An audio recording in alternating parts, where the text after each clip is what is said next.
Assalamualaikum warahmatullahi wabarakatuh. Halo semuanya, perkenalkan nama saya Trimi Mumtaza dengan NIM 2423240059. Jadi di sini saya akan membuat video untuk memenuhi tugas mata kuliah SKI dari dosen pengampu Ibu Dr. Wiwinda MAG. Baik teman-teman, saya di sini akan menjelaskan tentang bab 7 terlebih dahulu, yaitu tentang masuknya Islam ke Asia Tenggara. Adalah proses bertahap dan tidak seragam yang berlangsung selama berabad-abad. Setiap wilayah memiliki kondisi politik dan budaya yang berbeda-beda. Contohnya pada paruh kedua abad ke-13, pengusaha di Sumatera Utara sudah menganut Islam, sementara di Jawa Timur masih dikuasai oleh raja-raja Hindu dan Buddha. Kerajaan Islam Demak muncul saat kekuasaan Majapahit mulai melemah. Proses Islami ini sulit untuk ditentukan waktu dan bentuknya, tetapi dapat dibagi menjadi beberapa periode berdasarkan sumber sejarah dan arkeologinya. Adapun jalur masuknya Islam, yang pertama itu ada jalur perdagangan, yang kedua ada jalur perkawinan, yang ketiga ada jalur dakwah, ulama, dan sufi, yang keempat ada jalur politik dan kekuasaan, yang kelima ada jalur pendidikan, yang keenam ada jalur seni dan budaya. Semua jalur ini saling melengkapi dan mempercepat proses Islami yang berlangsung secara bertahap dan rentang waktu yang beberapa abad, menjadikan Islam sebagai agama yang sangat melekat dalam kehidupan masyarakat Indonesia. Nah, selanjutnya teman-teman, itu ada faktor-faktor Islami ekonomi, yaitu yang pertama ada dominasi perdagangan Muslim dalam perdagangan internasional, menciptakan insentif ekonomi bagi lokal untuk menentukan Islam dan akses ke pasar serta teknologi baru. Sosial budaya, yaitu Islam menawarkan sistem sosial yang lebih menarik masyarakat bahwa ia mencari mobilitas sosial. Selanjutnya itu ada politik, yaitu adopsi Islam memberikan legitimasi religius bagi pengusaha lokal dan akses ke jaringan politik Muslim internasional. Penting dalam rivalitas antar kerajaan di Asia Tenggara. Selanjutnya itu ada interaksi Islam dengan budaya lokal di Asia Tenggara. Interaksi Islam dengan budaya lokal di Asia Tenggara berlangsung damai dan akomodatif sesuai dengan kearifan lokal. Ulama dan sufi menggunakan bahasa, kesenian, dan simbol budaya untuk dakwah. Contohnya itu Wali Songo di Jawa memanfaatkan wayang kulit dan tembang, sementara di wilayah Melayu, sastra dan pantun mengintegrasikan nilai Islam. Arsitektur masjid awal Nusantara mempertahankan bentuk-bentuk tradisional dengan sentuhan Islam, dan seni ukir serta batik menggabungkan ornamen lokal dengan simbol Islami. Baik teman-teman, mungkin itu saja materi yang dapat saya sampaikan dari bab 7. Selanjutnya saya akan menjelaskan dari materi bab 8. Selanjutnya itu bab 8, yaitu proses penyebaran Islam di wilayah Asia Tengah. Penyebaran Islam di kawasan ini tidak berlangsung instan, melainkan melalui beberapa tahap sejarah dengan berbagai faktor pendorong, mulai dari penaklukan militer, perdagangan, dakwah para sufi, hingga dukungan penguasa lokal. Selanjutnya itu ada periode penyebaran Islam di Asia Tengah. Yang pertama itu ada periode awal pada abad ke-7 sampai awal abad ke-8 Masehi. Masa dinasti Umayyah, Islam pertama kali memasuki Asia Tengah melalui ekspansi militer dinasti Umayyah. Tokoh penting pada periode ini adalah Qutaibah bin Muslim al-Bahili pada abad 669 sampai 715 Masehi. Seorang panglima militer Muslim, Qutaibah berhasil menaklukkan kota-kota penting seperti Bukhara, Samarkand, dan Hawaraz. Yang kedua itu ada periode keemasan Abbasiyah pada abad ke-750 sampai 1258 Masehi. Pada masa pemerintah Abbasiyah menjadi balik periode keemasan Abbasiyah. Masa pemerintahan dinasti Abbasiyah menjadi titik balik penting penyebaran Islam di Asia Tengah. Pendekatan damai dan dakwah. Abbasiyah memprioritaskan dakwah, pendidikan, dan integrasi budaya dibandingkan kekuatan militer. Selanjutnya itu ada pusat ilmu pengetahuan. Kota Bahara, Samarkand, dan Merv berkembang menjadi pusat ilmu pengetahuan Islam. Banyak madrasah, masjid, dan perpustakaan didirikan. Penyebaran Islam di Asia Tengah. Nah, selanjutnya saya akan menjelaskan materi ke-9, yaitu Islam di Indonesia. Yang pertama, proses masuknya Islam dimulai sejak abad ke-7 Masehi melalui perdagangan internasional yang dibawa oleh pedagang Muslim dari Arab, Persia, dan India, berlangsung secara damai dan bertahap tanpa paksaan. Yang kedua itu ada teori-teori asal-usul. Teori menunjukkan Islam masuk melalui interaksi multikultural. Teori Gujarat, Islam masuk sekitar abad ke-13, dibuktikan dengan kesamaan corak batu nisan Sultan Malik As-Saleh dengan nisan di Gujarat. Teori Mekah Arab menyebutkan Islam masuk sejak abad ke-7 Masehi, diperkuat oleh kesesuaian mazhab Syafi'i yang dominan di Indonesia. Nah, baik teman-teman, selanjutnya itu materi ke-10, Islam di masa penjajahan. Yang pertama ada dinamika Islam di Indonesia selama masa penjajahan. Belanda, VOC, dan pemerintah Hindia Belanda menguasai sebagian besar wilayah Nusantara sejak abad ke-17. Pemerintah kolonial membatasi pendidikan Islam, mengawasi kegiatan dakwah, dan menerapkan politik adu domba. Islam tetap bertahan sebagai identitas masyarakat Nusantara. Selanjutnya itu ada negara penjajah di Indonesia. Yang pertama itu ada Portugal pada tahun 1509 sampai 1595. Awalnya menduduki Maluku dan diterima baik, tapi kemudian melanggar kesepakatan dan melakukan monopoli, diusir oleh Belanda pada tahun 1602. Selanjutnya Spanyol tiba di Maluku pada tahun 1521 dan berkonflik dengan Portugis. Untuk meredakan ketegangan, Spanyol dan Portugis sepakat Maluku di bawah kekuasaan Portugis, sementara Filipina untuk Spanyol. Yang ketiga itu ada Belanda pada tahun 1602 sampai 1942 membentuk VOC untuk mencari keuntungan di Indonesia. Selanjutnya itu ada Perancis. Perancis menyerahkan kekuasaan kepada Inggris pada tahun 1811.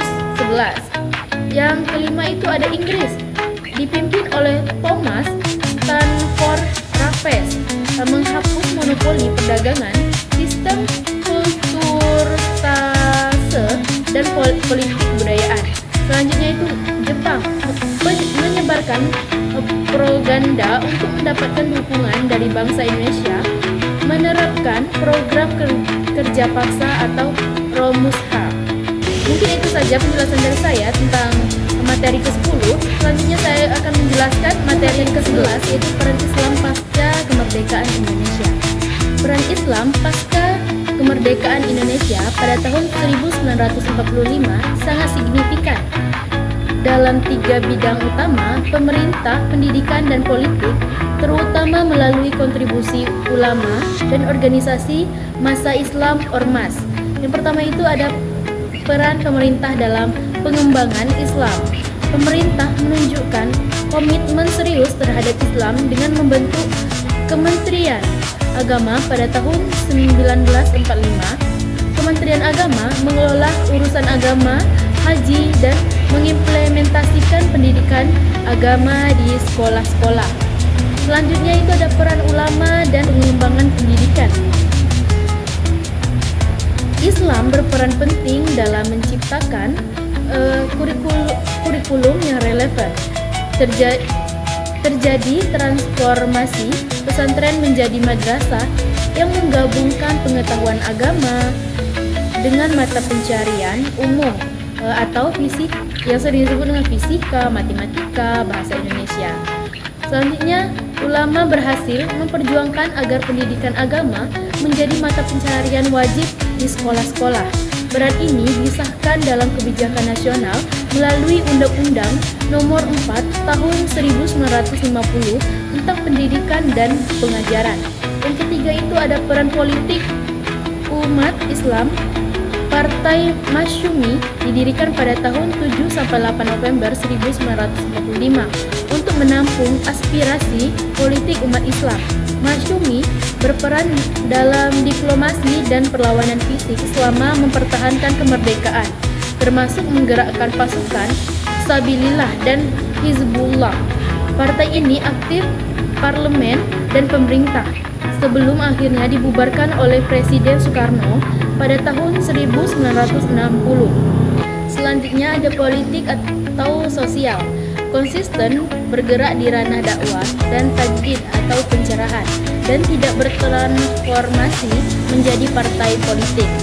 Nahdlatul Ulama atau NU membentuk LP Ma'arif NU dan RMI untuk mengelola pendidikan formal maupun non-formal dan pesantren.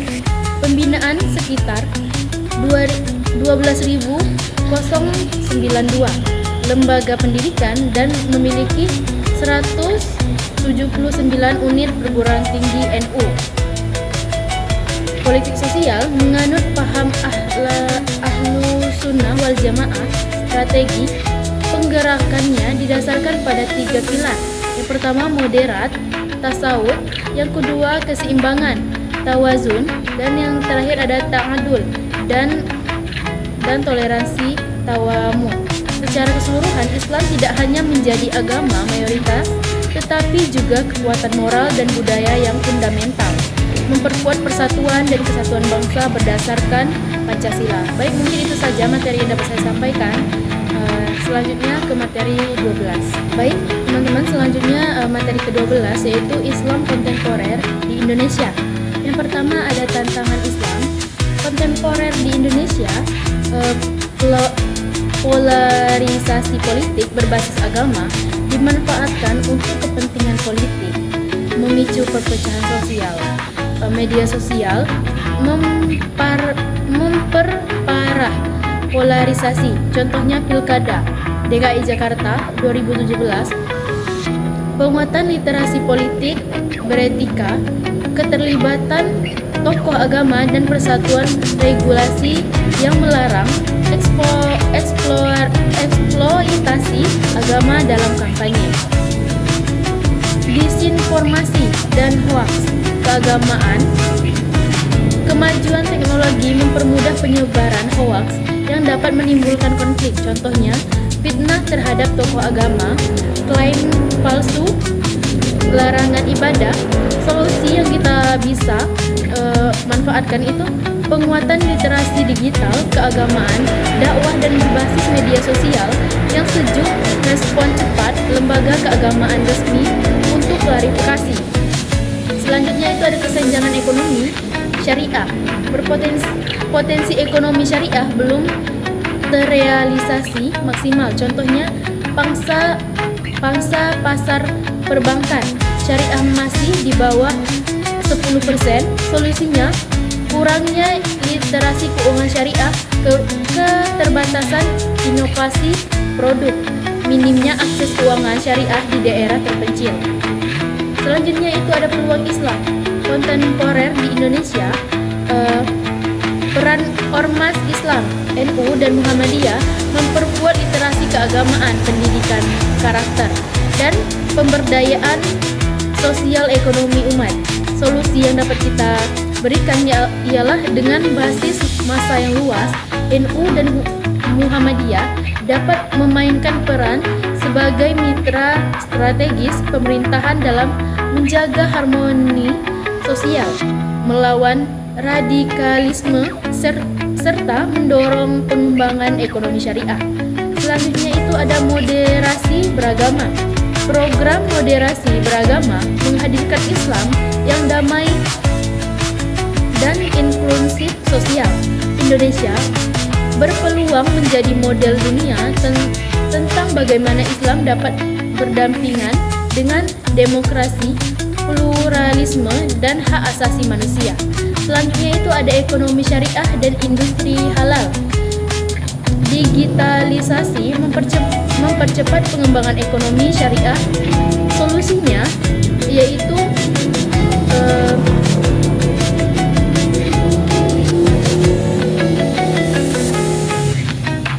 yang ketiga ada isu-isu kontemporer dalam Islam.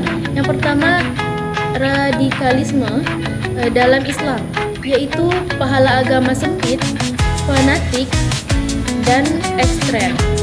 Faktor penyebabnya yaitu ada politik, sosial, ekonomi, pendidikan, dan globalisasi. Mungkin itu saja materi yang dapat saya sampaikan. Selanjutnya saya akan menjelaskan tentang materi terakhir, yaitu materi ke-13, kontribusi Islam terhadap ilmu pengetahuan. Yang dimana yang pertama itu ada kontribusi Islam historis pada masa keemasan. Islam bukan hanya agama, tetapi juga pendorong utama peradaban dunia, khususnya dalam ilmu pengetahuan. Pentingnya ilmu, yaitu ajaran Islam diawali dengan perintah Iqra, yaitu bacalah, menjadikan pencarian ilmu sebagai inti. Yang kedua itu matematika dan astronomi. Al-Khawarizmi dikenal sebagai Bapak Al-Jabar dari karyanya Alkitab Al-Mukhtasar fi Hisab, Al-Jab wal Muqabalah. Al-Batani menghitung posisi benda langit dengan akurasi tinggi, mempengaruhi ilmuwan barat seperti Copernicus, menentukan alat seperti astrolabe untuk navigasi dan penentuan arah kiblat. Kedokteran, Ibnu Sina menulis Al-Kanum fi Al-Tib yang menjadi buku teks kedokteran utama di Eropa selama lebih dari 5 abad. Al-Razi menemukan alkohol sebagai antiseptik. Selanjutnya itu ada kimia. Jabir Ibn Hayyan, bapak kimia, mengembangkan teknik dasar kimia seperti distilasi dan sublimasi. Selanjutnya itu ada filsafat. Filsuf seperti Ibnu Rushd menyebarkan pemikiran Aristoteles, mempengaruhi filsafat skolaristik barat. Selanjutnya itu ada seni arsitektur, menghasilkan karya khas dan kaligrafi dan arsitektur masjid, kubah, dan menara yang penuh ornamen geometris. Selanjutnya itu ada tantangan di era globalisasi. Globalisasi membawa pengaruh dan tantangan besar bagi umat Islam. Mungkin itu saja dominasi materi yang dapat saya sampaikan dari bab 7 sampai bab 13 ini. Semoga bermanfaat untuk kita semua. Saya tutup. Wassalamualaikum warahmatullahi wabarakatuh.